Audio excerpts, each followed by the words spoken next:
And we are live as we happen tonight. We were talking wine with Woodson, obviously. It was Monday night, 8 o'clock, and we're going to be doing ideal brokerage. So give me 1 second so I get on the group here real quick so I can actually see myself, so I can see this live as we happen.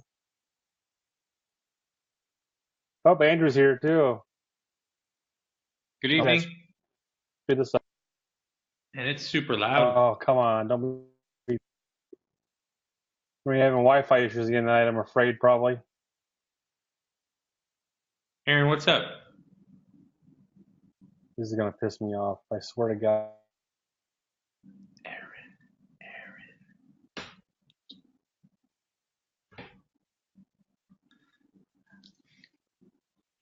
I can't hear. Whoa, it's scary.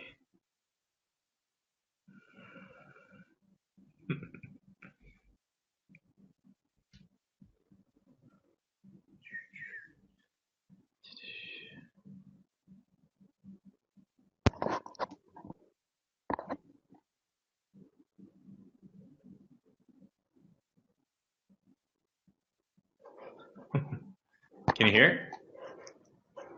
Hello. Hey, Aaron. Hey, Andrew. Can you hear me okay? I don't know. Yeah, super. It's incredibly loud, and I can't figure out why. It's something with mine. I got my actual computer. Let's see. I'm having a pretty poor connection. You do? I'm going to make a hotspot on my phone.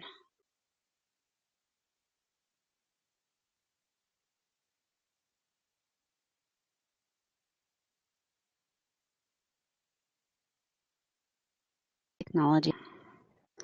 Yep. Can you hear you? Hey there. What happened to Dave? Come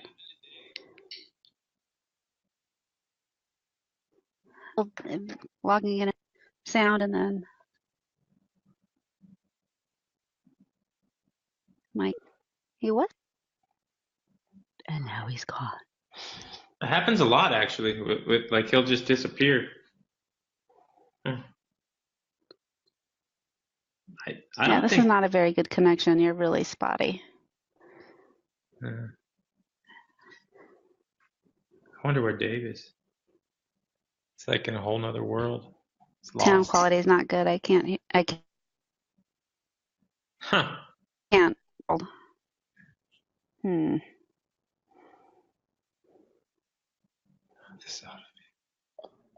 it's the eclipse. Hey, Dave.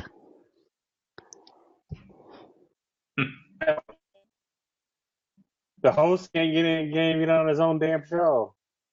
Hold on What a are second. you doing, man? The host can't get on his own damn show.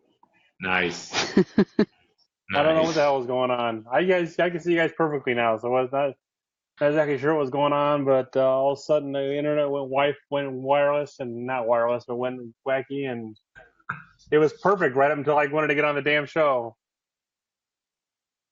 So what's going on? And so it goes. Well, cheers. Can you hear me? Can you hear me? Yes. Can you hear me? Oh, good. I hear you. It's just fine. not a very good connection. Okay. A little broken up, patchy. You're sitting outside. I mean, because it seems like it's all three of us. Yeah. Maybe it's the eclipse. Yeah. Mercury. Yeah.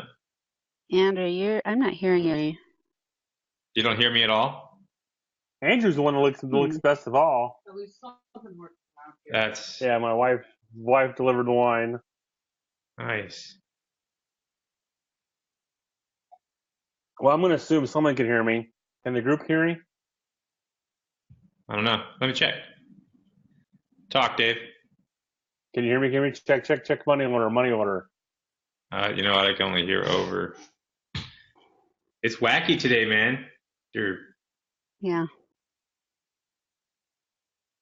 Now you look perfect. Fine. You look funny. You look better than you did 2 seconds ago. So maybe your internet just kicked in. Is it better? Maybe. Let's just start the show. Hopefully the group can hear me. If they can, we'll call it a short meeting because I know next week we're not gonna be doing a show next week because next week is my 18th anniversary. Next week is my 18th anniversary. They said it wouldn't last. And they said it wouldn't last. So no show next week because it's the anniversary night. Awesome. The wife's gonna want me to do Congratulations. something nice for her. It's good. I'm not sure what that is. Getting her a nice gift. I'll make a list. What's 18? Wood? Heard that. Paper? Plastic? What's 18? Plastic? 18? Something between plastic and silver, I would think. What is that? It's not dirt. Tin? I'm hearing myself on someone's computer over there. So what's an ideal brokerage to you guys at this point? Let's just trip or stumble our way through this as we go along. I've been with the same brokerage, so for the last, I think I joined my brokerage in 2009 when I was still doing mortgages, and in 2012 when I decided to come out of retirement, I was talking to another brokerage, and I decided to stay with the same brokerage. So I don't know any other brokerage except the one I've been with. So I kind of came up with 12 different criteria to what to look for. What'd you say? Much like my wife. I only know the one wife. So I came up with 12 different criteria what to look for in an ideal brokerage. And I kind of treat the ideal brokerage like with the ideal church. If you find the ideal brokerage, don't join it because you'll ruin it. That is funny. The ideal because you'll just drag. But if you find the ideal church, don't join it because you'll ruin it because you're not the ideal because they're all perfect and you're not, and so don't join it. I'm perfect. What are you talking about? You're far from perfect. Trust me, Maribel complains about you all the time. What? You just don't see it. Out of jealousy, though. That's why you're talking about me. What's the big name brokerage in my area? Well, we have Caldwell. We have Caldwell, C21, and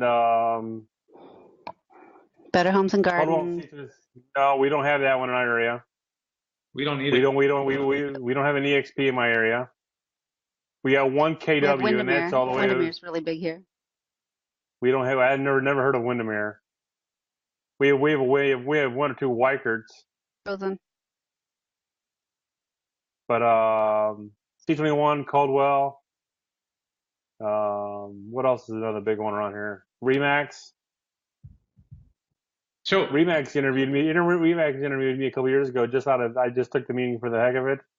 And they came back 2 days later and said they couldn't afford me. So that kind of checked off one of my lists is pay structure. This is one of those questions like what's the best CRM, or I'm going to get a new computer, what should I get? And no matter what anybody says, it's only their experience like yours, Dave, of being at one brokerage. So, rarely do you have people that you can actually compare broker to broker to broker, because it's like you've been at one or two for a very long stretch of time. So I think this is a never-ending question. But it is funny. I can watch one or two guys, or maybe three or four. They'll switch next spring when it comes time to pay their dues. Absolutely. So it just boggles my mind. And it's funny because I'm gonna try and find a better connection. What? Oh yeah, well, we're still waiting on you. We're here waiting on you. We're here waiting for you. It's funny because they'll have a black and gold sign and a blue name tag on it. Yep, I think so. But they're too cheap. With your question though, which is the right one? It might be better to look at what are the wrong ones. Well, some people are interested in size. That's super awkward timing. That was bad timing. That was really bad timing. But that's number one on my list is size. I got proof right there. Size. What is that? Is that your like giant coloring book? That's like show notes. I actually got show notes for today. Oh man, I'm impressed, Dave. Dave prepared something. This is awesome. I actually took the time to prepare something. This is epic. This is like maybe the third time ever I've prepared something for a show. Aaron, are you at home? I am at home and I'm trying to find a better connection because it's so broken up. So I'm going into my husband's office. Oh. So does size matter? That's what she said. Yeah. But does size matter? I mean, some people want to work for a small company. Yes. Yeah, obviously. Sure. Yeah. I did for years. Stay on topic. Yeah, no kidding. We both go to a really good church, so don't mess with us. Don't need those things. What brokerage is start working below EXP? I started out in 1998 at John L. Scott for a year, which they're basically local to the Pacific Northwest. Mm-hmm. And then I moved over to a smaller boutique brokerage called the Moyer Group. Mm-hmm. Had to interview, had to wear nylons and lipstick. It was a very professional, high-class office. Women still wear nylon? Like, is that common anymore? Well, this was, back in 1999, so, kind of a different era then. Sure. Definitely had to wear, professional suit to work every single day, and it was encouraged to wear a skirt too. But I was really happy to be there. It was very, high class, posh boutique. And the name Molyat was spelled Muljat. Everybody knew the name Molyat, just a local name here in Bellingham. Are they still with us? I knew I have a problem when I had clients calling in and they couldn't pronounce the name. So in about 2007, I started seeing a shift. The Moljat. That's when things started shifting for me. Oh yeah, they are still around. Are they still as big as they used to be? Are they what? Are they still as big as they used to be? No, they don't have nearly the market share. No, unfortunately. They're a great brand. Unfortunately, they just didn't offer any systems for lead generation or really anything to support the agents and the brokers. It was really about, being 100% agent, paying full, $1,200 a month, and you got to hang your license there. I mean, I never received one lead in my entire time there. In today's landscape of brokerages, there's really all the brokers that we're used to, and then there's the Redfin model. Everything else on this side has, different this or that, but it's some training, some tool, a desk, maybe not. They're just a bunch of little things that you can get, and you might like one or two of those more, but the business is the same. So it doesn't really, the brokerage that you're at, you're still on your own. As you're saying, you never got a single lead or anything from a broker. And, right. Those are probably going to the, top producers as well. If anyone does call into an office anymore. And this is where my ignorance is going to show 100%. What is the Redfin model? Because I don't have a Redfin in my neck of the woods. The nearest Redfin is Chicago, and I don't do business in Chicago. Okay. So what is the Redfin model? So Redfin pay a commission on sale. It's a much smaller commission to the agent than the typical 2.5%. But then they get paid they do a lot of showings, and they get paid for showing up to all those, and they get paid for gas. They also get they have a medical plan, they have a 401k plan, and they're pretty much kept busy. I mean, it's really kind of almost a job. Like they're skirting around the independent contractor laws, I think, with the way they're running the business. But they're supplying all the business. So those agents do zero marketing. They just show up, and Redfin runs TV ad. They run ads on the internet. Their site is as known as Zillow or Realtor.com or anything else, and those leads are pushed right through. So there's no other brokerage that's doing that. Okay, I mean that makes sense. I mean I've never seen one. I've seen one speak at an event one time, but he didn't do anything he didn't blow my skirt up at all. He didn't do anything to impress me or didn't show me anything new or fancy. I don't know that they're doing anything fancy. I don't know that their agents are, they're not superheroes or anything. They're just regular agents, but they're busy, They're busy every day and they're out working. There's a structure behind it, I'm a big fan of it, to tell you the truth. I mean, I think all these big brokerages, KW, C21, Berkshire Hathaway, those guys need to start looking at that model because, maybe the pay structure's always been weird with them, but that's probably the way that, we're going to go. I would agree with you. Because like right now you look at Zillow, everyone's mad at Zillow because they've done all the work to get all the attention of the buyers. And now they're creating systems to catch more sellers.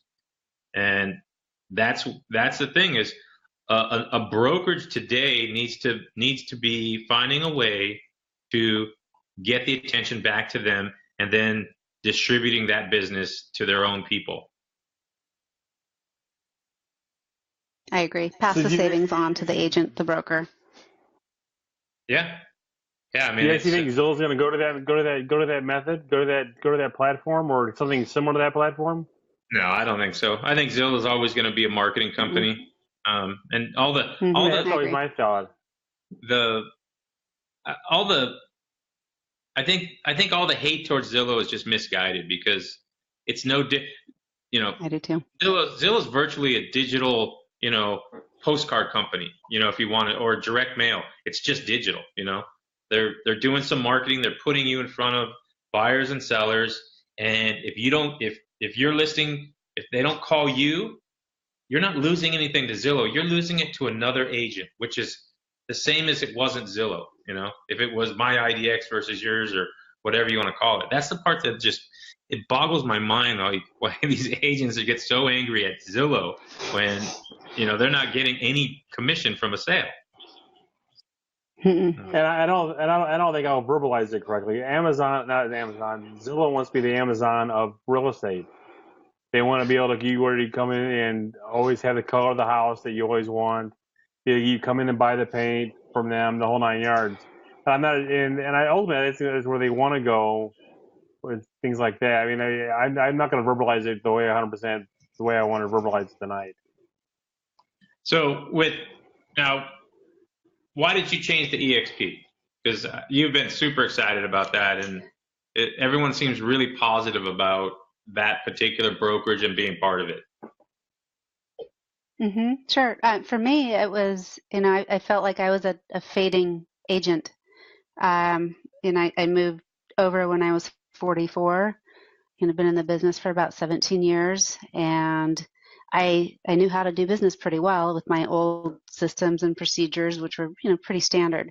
I had no idea how to lead generate with, internet leads or, I spent most of my time trying to, get relevant than trying to stay relevant and try to, keep up with all of this new technology that was really coming into our world in 2013, 2012, 2011. I mean, things were just changing so quickly, as they still are at this point. But I was spending too much of my time just vetting systems and trying to get up to speed with things. And when the opportunity presented itself, by a very good friend of mine who I'd actually got licensed with back in 1998, I just seized it and made the shift, and it really has absolutely transformed my real estate career. I'm 47, and I don't feel like I need to dive into technology as much as as I was doing back then. Things are vetted for me now. Systems are vetted. They're presented to us daily, basically, and it's just very good to know that I have a skill set as And that kind top of notch brings and me as up to relevant as that kind it of hits is. on several of the points that I have written down, which is What's that? brand prominence. That kind of your talking points kind of bring me up to some of the points that I have written down, which is brand prominence. Did you lose any brand prominence when you left whatever brokerage you were to go to EXP? No, not at all. Like I was saying earlier, when I had buyers calling into the office and they couldn't pronounce our agency name, I knew that was kind of when we had a problem. And it wasn't so much about who the brokerage is that you're working for anymore. It's more about who the agent is and if you've created your solid brand. My brand is Unlock Washington. And I'm also hyper local with my brand as far as Unlock Bellingham. I'm not branded to my name, and I don't want to be. It's not about Aaron. It's about providing service to my buyers and to my sellers. And so I can transport that brand wherever I want to. I'm mobile if something else comes along that I identify with. But right now, EXP is just absolutely, for me, the very best fit possible. I love the company. I'm very passionate about it. I think we're doing great things with the brokerage, and I'm excited. This could actually become a EXP against the other big brokerages as well. When I start to think about the questions that we both know, Aaron, like all the different things that they offer, I think EXPs, without the idea of them doing all the work like the Redfin model, I mean, EXP as a brokerage is giving pretty much every tool needed for free, like and not like a name badge when you get hired or your first batch of business cards. They're giving them all the different technology that is actually not affordable to a single agent, and No, it's not. I Right. mean sync is $1,000-$1,500. I'm not buying that on my own. Right. Right. Exactly. Exactly. And we offer the enterprise system through Sync, so it's not the team platform that people spend $1,200, $1,300, $1,500 on, but they have negotiated a bulk enterprise rate for EXP agents. So we offer either Sync or conversion. They can have a choice if they want to run both. I believe it's $25 extra a month to add conversion as well, so you can run them side by side. But for me, it's the horsepower that EXP provides. It's all of the systems. The access is huge for me. I mean, I go up to Alaska all the time to go fish, and I can be on the boat and pop into the EXP world and meet with my transaction manager or meet with accounting, or if I'm having technical issues like I am right now with my connection, I could log into the cloud and have a rescue session, and somebody can one of the tech support people can, harness my computer and see what's going on with that. So for me, it's really about the support. I feel like I've got a huge staff behind me that I can access, and it just feels great. Instead of the reverse role of, I'm working for the broker, I feel like the broker's really working for me. So that answers the question down the road is admin. So you get admin support through EXP, correct? Mm-hmm. What kind of Yes, admin support do absolutely. you get? What kind of admin support do you Name get? it.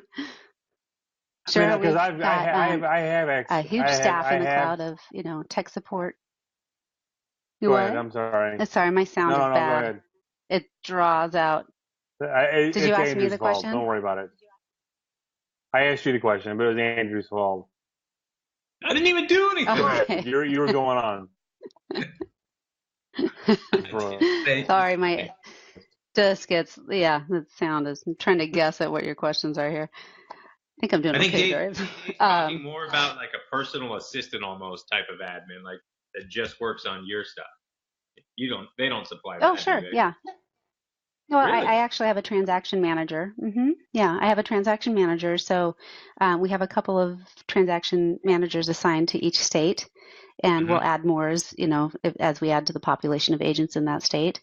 But I can absolutely, email my transaction manager. I can call her, which we really never do. We just pop into the cloud and walk into the transaction and have a conversation. And we'll talk about a file or something that maybe is missing, or a document, or we're having an issue with, or a commission disbursement authorization. I mean, it can be anything. I was just in the cloud this afternoon. I had a closing this afternoon, and needed to talk with them about a form, and it's just very simple, very accessible. So we've got full admin support that way. We're completely based in the eXp Cloud office, so we've got access there on East Coast time, starting at 7 a.m. until 5 p.m. So is EXP built for the experienced agent, or can a brand new agent who just got his license yesterday join EXP? Both, really. I think an experienced agent can absolutely adapt to the work styles and everything that we're doing in World. A newer agent, a brand new agent, would need to be assigned to a mentor. So that for their first handful of transactions, they've got somebody that they're working with hand in hand through each file. So they get adequate training, just like any office, really. You actually said mentor. That was another one of my points I had here, and I can't find it now all of a sudden. But I mean, how do they get if they're out there by themselves? How can they get the handholding that they should be getting day to day?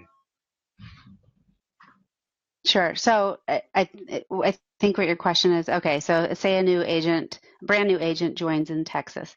First of all, they have to have broker approval, and then they have to go through X amount of training with EXP.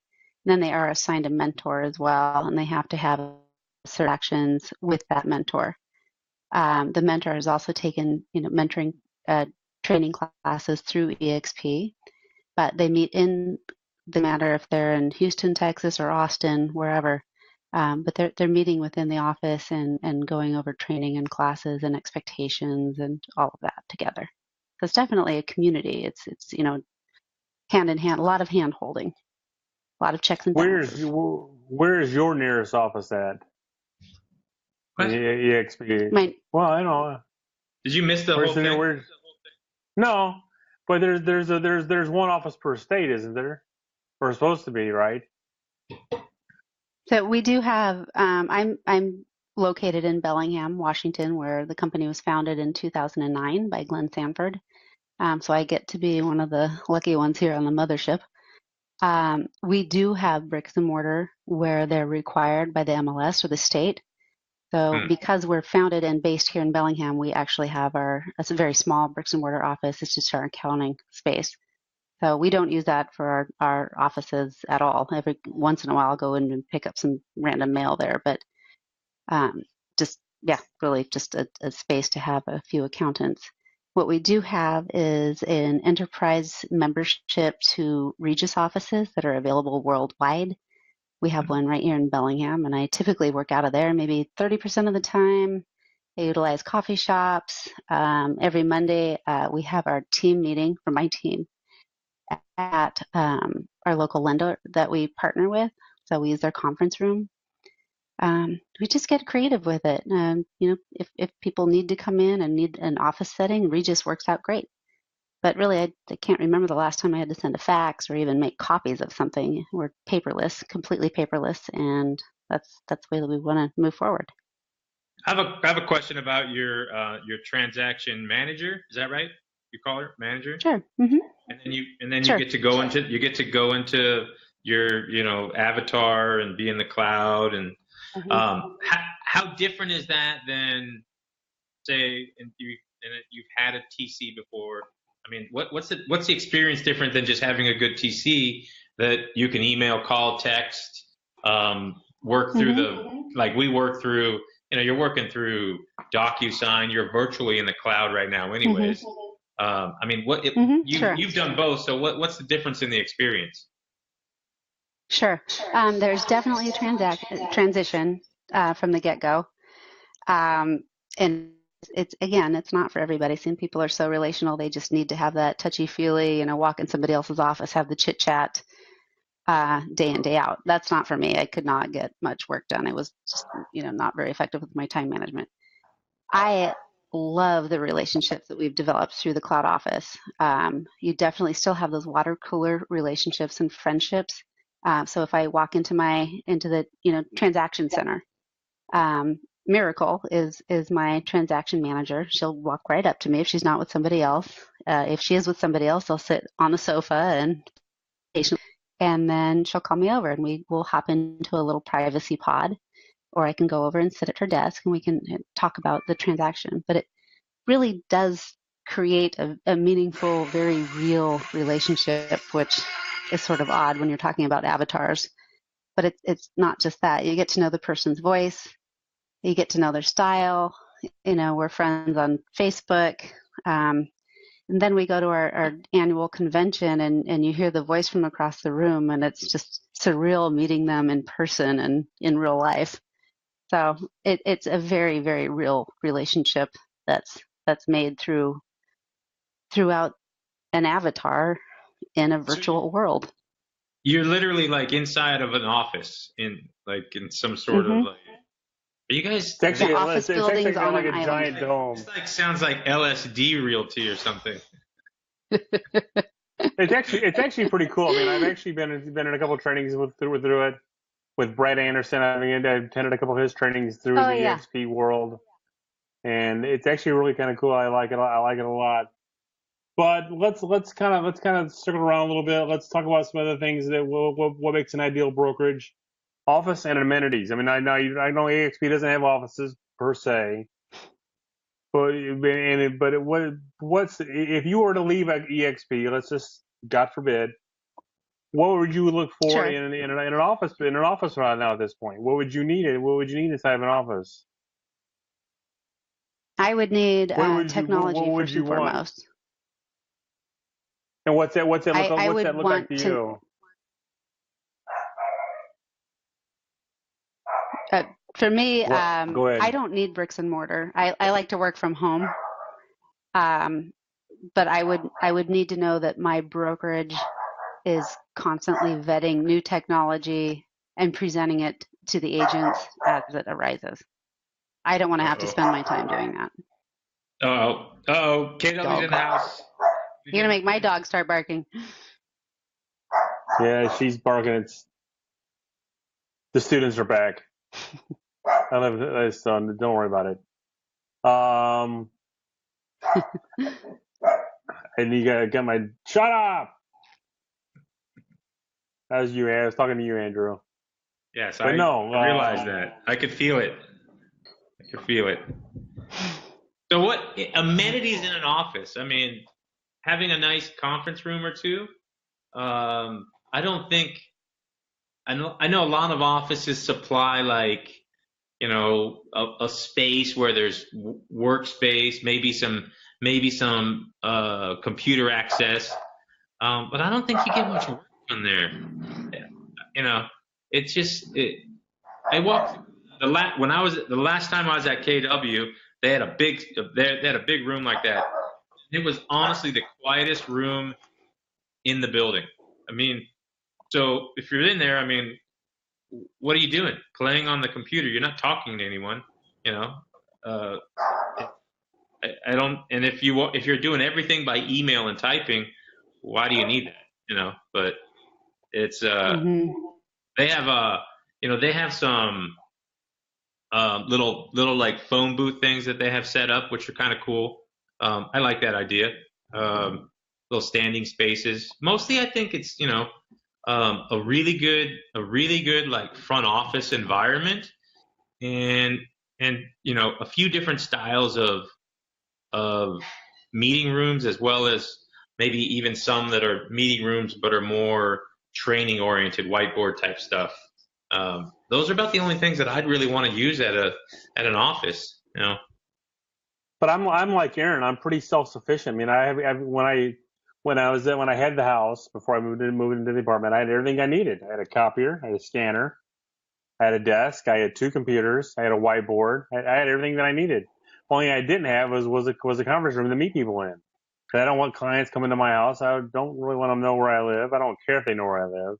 I Right. generally don't want something to know where I live. But at this point, I'm easily found at this point, so who cares? So when I move, I'll have just as much I'll have everything that I need at the new office, at my new home office, as I will at the other office, if not more. So amenities don't mean much to me because I'm self-sufficient. But the average agent is not self-sufficient. They need human interaction. They need front office staff. They need Mm-hmm. conference rooms. They need printers. They need someone like me, Andrew, Aaron, who will sit there and tell them how to check their email, how to scan things sometimes. Because one of my biggest complaints about our office, especially in our one office, is if I'm in the office, I get asked all the tech questions, and I don't mind answering the tech questions because I can do it. But there are times I just want to shut up and work. I want to call leads, and you're in there interrupting me. So I've actually learned to shut my door and put a do not disturb sign on it. See, you I'm know what? only in the office maybe two or 3 days a week. If I was going to go to the office, if I was going to go to the office, I would want an office with a door I could shut, which makes it. I have one. Which I know, I understand that, but by doing that action of shutting that door, you might as well stay home. Exactly. Right. I mean, you're just, what are you really there for? If you're just going into another piece that I thought about, that I go ahead. No, Aaron, go. talking. Another piece that I really loved about my previous brokerage was the camaraderie. I thought, oh gosh, I'm really going to miss, this by going home office, working in a cloud environment where you don't know these people. How am I going to pick up all those interesting tips and tidbits and, doing things that you get in your weekly mastermind sessions? But that totally exploded on me because of we're a national brokerage, so we're contributing with other agents from across the nation, which had not even occurred to me. Instead of just networking with basically my competitors in my office here in Bellingham and talking about best practices and, hey, let's all go door knocking. I'm picking brains with some other people that are just really high level and bringing, and contributing new ideas to all of us and helping elevate and raise the bar, for all of the agents here within our brokerage. So that was a big aha surprise moment for me. So, and you can go ahead. No, go ahead. No, it's only my show. Don't worry about it. So that was one of the things I wanted to touch base on. There was a young kid in our office. He's 20 years old, 3 kids, and when I was hearing him on the phone, and I wasn't on the phone, it kind of gave me a level of competition that I kind of needed this summer that I was lacking last summer. So I was starting when he was on the phone. I was on the phone. If I hear him calling for some owner, I was calling leads on there. and I don't have that in the office. In my home office, I should say that. So this argument in your home office? No, that's something I lack in my home office. Is I don't have someone else there making phone calls. It's spurring me on for me to make phone calls. I can make you a video that you can play while you're at home, and I'll just yell at you. No. I'll be afraid to see that. So, as before, I was rudely interrupted by Dave. I believe that those water cooler conversations that we're kind of talking about, maybe they're helpful, maybe they're not. They're honestly the same thing that's happening inside this group and the other dozens of groups that are out there. Yes. It's the same type of conversations, the same people, and we're looking at, like, let's say we're at 30,000. I think there's 2 or 3 other groups that have 30, 40,000 in them, and those are all the agents that are very social, that want to interact with other people, and I believe that they're also not necessarily the very high end agents that are the top producers inside offices, because those guys are super busy. They're not gonna they don't come in to kind of chit chat at the water cooler. They go to lunch. They go to lunch and do that with 3 or 4 guys, and that are also top producers. So I think these, and it's possible that these groups are changing that environment or that need at the office. Yeah, I think you're absolutely right. I agree with you. I mean, we have a couple offices that I won't go to because in my company, Prime Real Estate, we have what's called One Key. But there are some offices I won't go to because there's people that I in those offices I don't want to talk to because they'll soak up all my time. Even though I'm sitting here trying to work and I'm in my space trying to type and trying to figure something out, I'm on the phone. They'll sit there and wait on me for me to get off the phone just so they can talk to me. I'll avoid those Right. offices just for that reason. It's interesting to me because I really struggled I was at a KW with 500 agents, and it was kind of far away from my house, and it took me a lot to move to that one. I had a very specific reason, but I don't understand how those people know each other. I mean, if you're out humping it trying to get business, how do you have time to get to know all the agents in your office? I don't get that. But they seem like, a lot of them really seem like they know each other. And I don't know. I felt like I did normal stuff. Go into the office, do what I need to do there, go out, see clients, go in and make phone calls, stay at home and make phone calls. That brings you to my next point, recognition. Maybe they were recognized because they're out there kicking ass. My broker told me something one time. We don't celebrate mediocrity. So if you're not doing shit, you don't get recognized. Fair. It's absolutely fair. Yeah. But I'm not hearing my name mentioned a lot. The amount of the number of transactions that you do is so it's the dumbest way to rank yourself. Yes. Would yes. you, Dave? Thank you. Would you rank yourself by knowing more people or being nice to the people that you know? Would you, if you? For me, it's all relationships and being nice.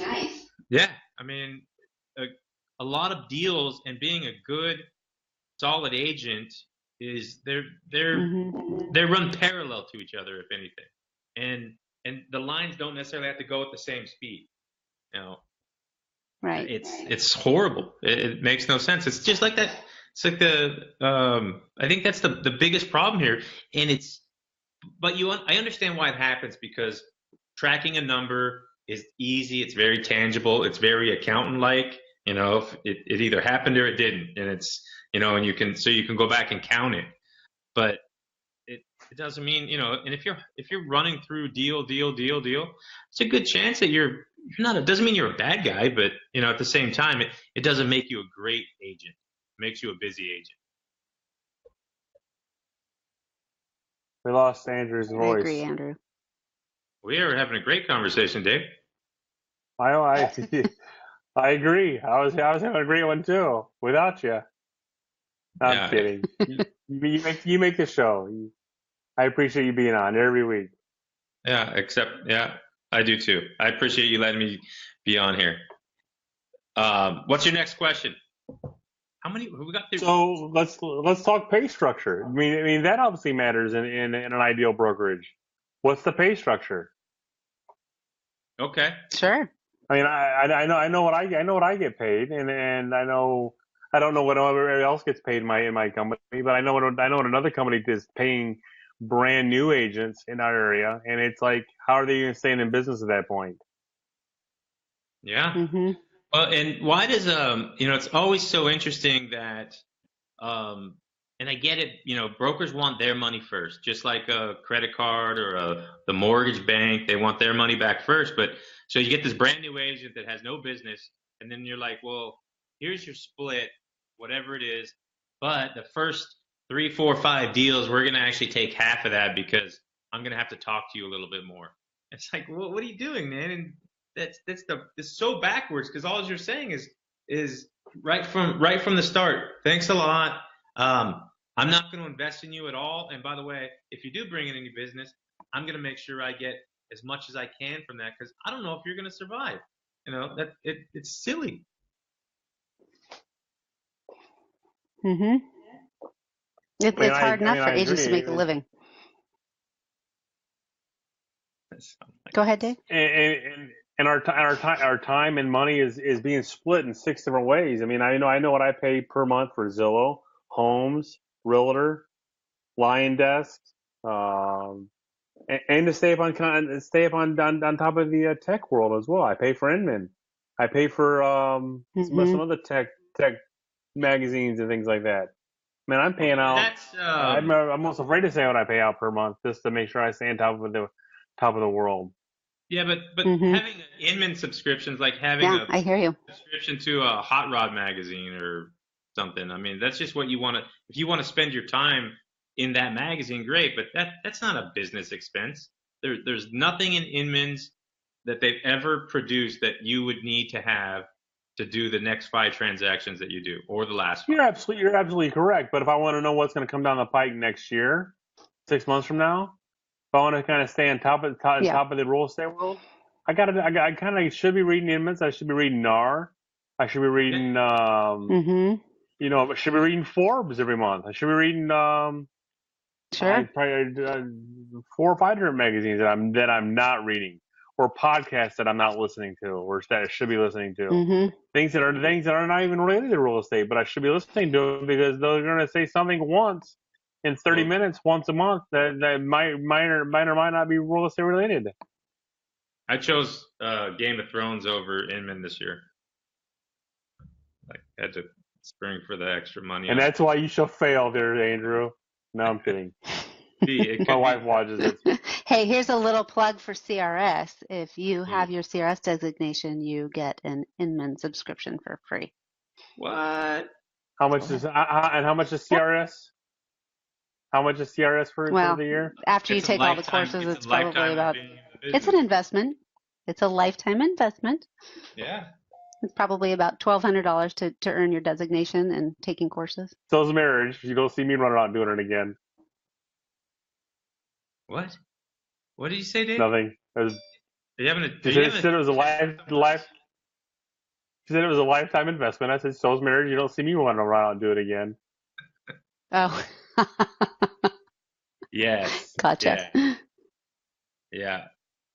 I mean, so, thinking about money, are we talking about our percentage of our split, or are we talking about take home? Because, I mean, I left a brokerage over a commission split. They said I could, they were happy to support me taking a 3% deal that earned the gross commission would have been $4,000, but they refused to let me take a 1% listing that was going to bring me $9,000.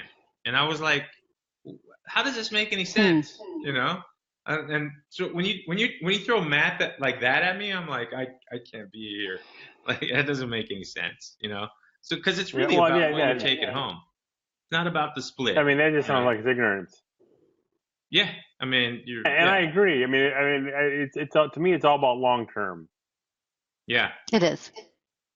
And the other thing is, like, I don't know why I was thinking about this, but you came up, like, I was thinking about you, Dave, actually, that that most of the houses you sell are the same price as the mobile homes here, and I'm thinking, so for us to get 3, 4, 5, we're getting 3% flat.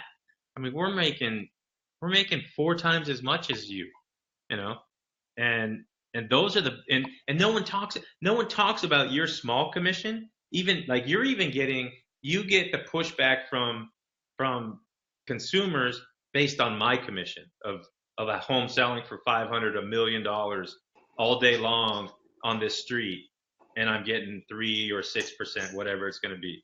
You know, you're getting that pushback because of where we live, and it just you know, you've got family that goes across the country. People can do the math, you know, and they just that's what they do.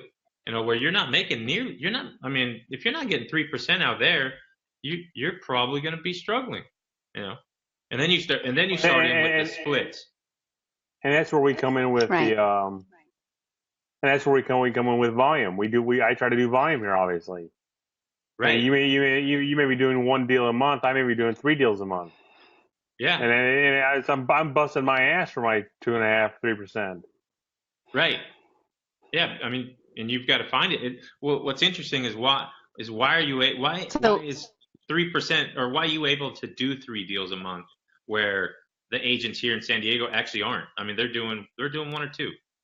The average agent, you know,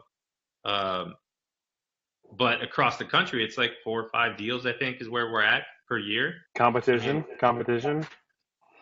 Well, yeah, absolutely. I mean, we've got agents here. I mean, we have 2,000 agents in our MLS, right, but only 150 to 200 of them are actually doing any kind of volume. Yeah. Right. And That's how it typically is. 22,000. I have 22,000 agents in my MLS. You know, and so I'll use my MLS because I like this math. So historically, our MLS shows about 3,500 home sales a month. We have 22,000 agents. So let's say no one ever double ends a deal. So now you've got 7,000 transactions a month. Even if for some reason that was split up, like there was a law that said you can only do 1 deal a month here, there's still 14,000 people that didn't get paid that month. You know, and they're lining up to get the real estate licenses with no plan of doing anything different than the 22,000 that are here now. Now it's crazy. Yeah, we're experiencing huge growth here as well. And I think last month we added 40, maybe 50 new agents. I mean, it's big growth for us. Right. Yeah, we're seeing the same thing up here. Can you imagine if Starbucks just came in and just started loading up at every corner? They started having another Starbucks, you know, and all of a sudden you're like, well, you know, none of them are doing any business, you know. So what do? They limit it. And this is an argument that you and I had. They do 3 to 5 transactions a year. Right. Yeah. Well, this is an argument that I've had with everybody that we should be increasing our MLS fees.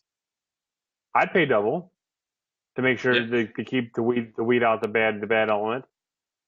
See, and I agree with that. You know, it's like it's not about, you know, just by raising the fees, you're going to have these. You're going to lose a lot of people that are sort of playing in this field.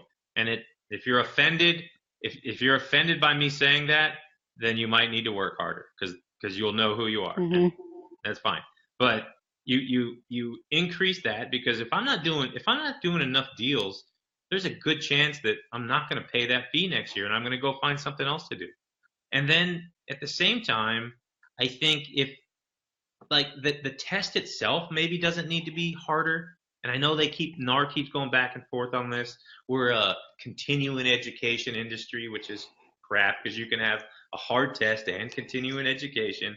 But but you could increase the amount of hours of education or minimum education to, you know, actually get into this business, you know, because it's not like a typical small business. Like I had a retail store. I've had multiple, and there's no governing body like NAR over the business that I had, you know, and that's pretty typical of any traditional small business that might be more of a brick and mortar.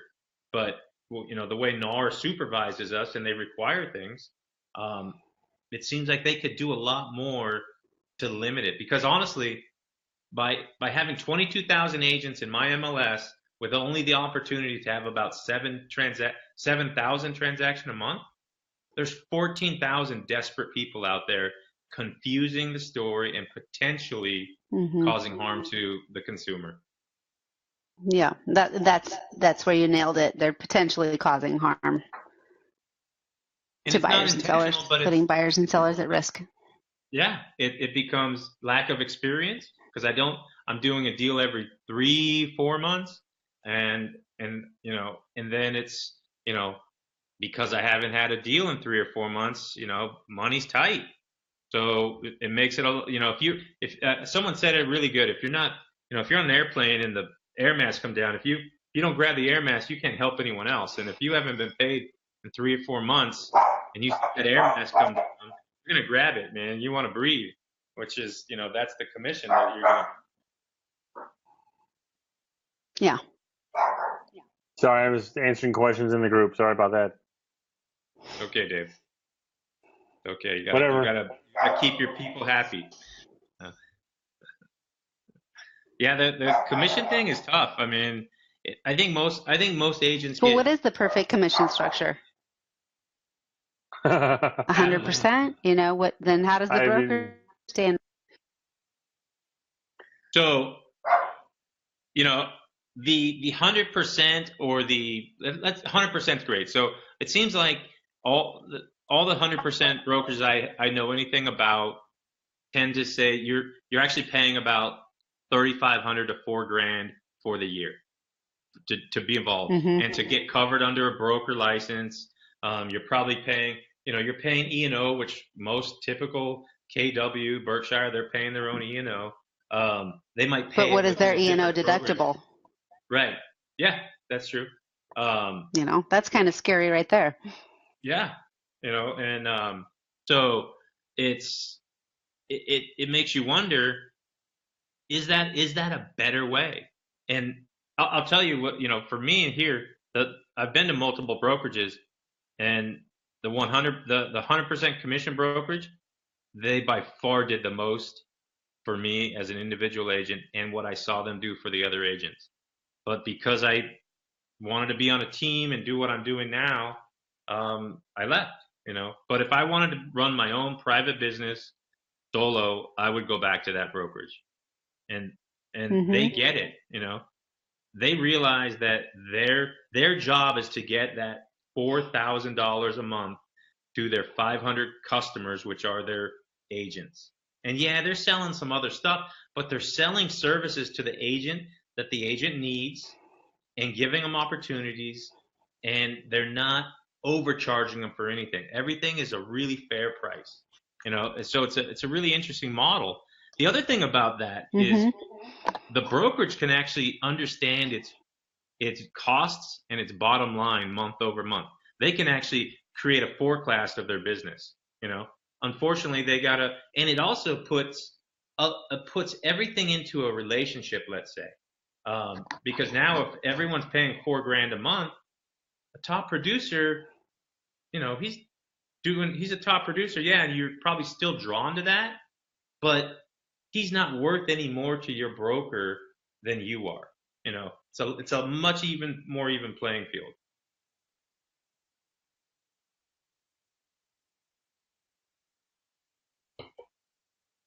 I think we lost Andrew again.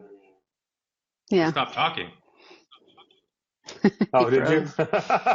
Beer in I'm paying hand. attention to the wrong screen. Sorry. So, I mean, that kind of, you know, that kind of wraps up my 12 points, believe it or not. I mean, I don't think we covered all 12, but it's also 9 o'clock here in the end of the show, and I'm sure Aaron wants to ignore us two fat boys and go about our night and get some work done. Aaron, would you like to pitch EXP real quick and maybe give a link out? Oh, sure, absolutely. You know, again, it's a great company. It's the right fit for me. It's not the right fit for everybody. I do love the company. I'm passionate about it. We have just a few facts. We're 80/20 with a $16,000 cap. We do have an Icon agent program. So once you 20 transactions past the dog barking in the background, then you have the opportunity to earn your cap back paid fully in stock. We do have a revenue sharing plan, and we also have stock options that we're agent owned. So we get stock awards based on transactions and agents attracted. Again, we're fully cloud-based. We're open in 48 states and 2 provinces in Canada right now. We're expanding everywhere and always seeking top talent. So that's it, pure and simple. I'm surprised no one in San Diego's. I mean, the San Diego market is ripe for someone to be, the top of that pyramid of an EXP brokerage out here or team. That'd be highly profitable, I think. Mm-hmm. Yeah. What we've seen is that we get somebody who's really excited, understands the model in a niche market. So say Texas, Florida, and parts of California, like San Francisco. Mm-hmm. I mean, I joined when we had 340 agents. This is 3 years ago. Mm-hmm. Within 3 years, we've just crested 4,000 agents. So, the bell curve is just really starting to take off. So when we get a key broker in an area and a great attractologist, somebody who's really promoting the company and sharing the benefits, that's when we really start seeing some progressive growth in an area. So Texas is off the charts, Florida's taken off, and parts of California are too. So Nice. So you guys have 4,000. You guys have 4,000 agents right now. I think that's the typical size of a KW office. That's how many. Sorry, you broke up on me. What did you say? I said I think that's the typical size of a KW market center. Is about 4,000 agents. Oh, sure, yeah. Andrew, who are you with? I'm with a company called Reef Point Real Estate. This broker happens to be one of the top 10 in our MLS, which I like that. I like working for the best. He runs things smooth. He's a retired military. He runs it very similar to that. There's a lot of order. A lot of things are plain. You know what's expected of you, so you know what you can. You know how to succeed in that, and it's a real simple environment to work. I think it's not easy. I mean, they want the best, but you know what you need to do real easy, and it's fun. Good enough. I'm with Prime Real Estate. We have 6 or 7 offices here in Northwest Indiana, 1 in Tennessee, 1 in Michigan, 1 in Chicago, and we're growing right now. And it's a great company to be with, and it's the only company I've ever known. So if someone said it sucked, and I couldn't tell if it was true or not. It is what I know it is to be, and to me it's a great company. They respect my opinions. That my opinions asked often, and to me that matters a lot. So. And I get a big berth, if you will. So because we don't celebrate mediocrity, and so that's what I like. And so on that note, let me leave you with one story real quick. I had a friend call me today who lost his business because his partner did something stupid 6 years ago. He's got a shaved head, and he did the Hitler salute, and so check your social media. You may have something that you think is funny now, and 6 years from now it may not be so funny. So check your social media. He's lost his business because of it, because the social justice warriors are out boycotting him right now. Rightly so. I'll give you rightly so, because he did something very stupid. And it's very justified. So if you guys are out there, check your social media. Make sure it's clean. Make sure you got nothing stupid in there. And even if you think it's funny now, it may not be funny in a year or 2 years from now. Be prepared to defend yourself at all costs. But he's lost a profitable business because his business partner did something very stupid, and they're dropping a hammer on him. Hey, did you buy Joshua lunch today? Is that where that came from? No, they usually buy me lunch. That's my broker owner. Dave will be bringing donuts to the office tomorrow. He won't eat them. All right. Aaron, it's always great talking to you. And I'm going to head out. Dave, thank you. Thanks, guys. Aaron, Andrew, thanks for being on tonight. I doubt very soon to be a show next week, because it is the anniversary next week. So If there is, Sit and your we wife did something Sunday night. Yeah, Yeah, I think that'll happen. that's the interview of the wife. I think that's the perfect day. There you go. Yeah, we'll see if that happens or not. You guys got any questions, you know how to reach me, 219-872-8000. Email me at dwoodson@gmail.com, and we'll go from there. Thanks, guys. Have a great night. And Aaron, Andrew, appreciate you guys Okay. being on. Take care, everyone. You do, Have bye. a good night. You do.